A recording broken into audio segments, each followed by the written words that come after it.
Samantala, para kay Team Pinoy Senatoriable Bam Aquino, marami pang magagawa ang pamahalaan kung hindi masyadong pagtutuunan ng pansin ang charter change. Kung bakit, muli mo kaming balitaan, George Bandola.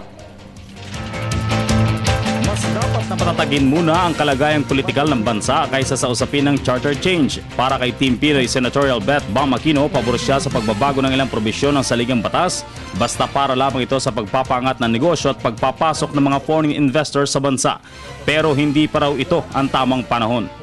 Ako, I'm not in favor of constitutional amendments in terms of the 60-40 rule, but not because of the economic reforms. I'm not in favor of a CONCON right now because I think our country still needs a little bit more years of stability.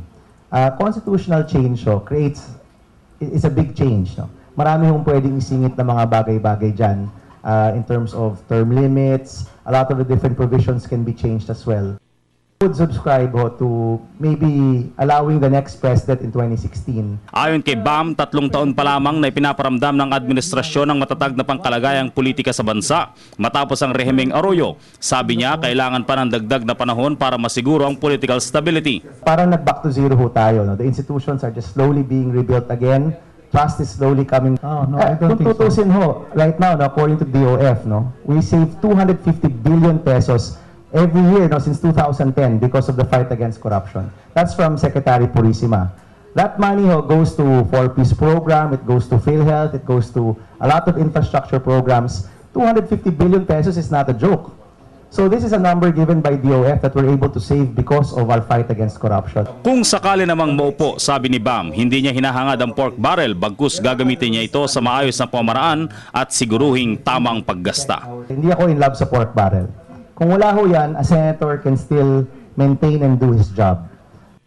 Hindi ako magpapakatrapo at sabihin ko, ayaw ko dyan, pero pag naluplok po ako, gagamitin ko, no? A lot of the people who are saying that they don't like pork barrel have actually used their pork barrel a lot. Tayo naman po, coming from the social development world, we've seen that a lot of these legitimate NGOs, legitimate groups, need so little to be able to do so much. So, tayo po, ang focus po natin, trabaho, negosyo, edukasyon, kung may mga grupo at mga proyekto na pwedeng tulungan para maitulak po yun, I'm gonna use that pork barrel for that, no? But I guess yung pinaka-importante dyan is that it's used properly. It's transparent, it's accountable, wala hong corrupt uses na nagagamit o nagagawa. Para sa Telebisyon ng Bayan, George Bandola.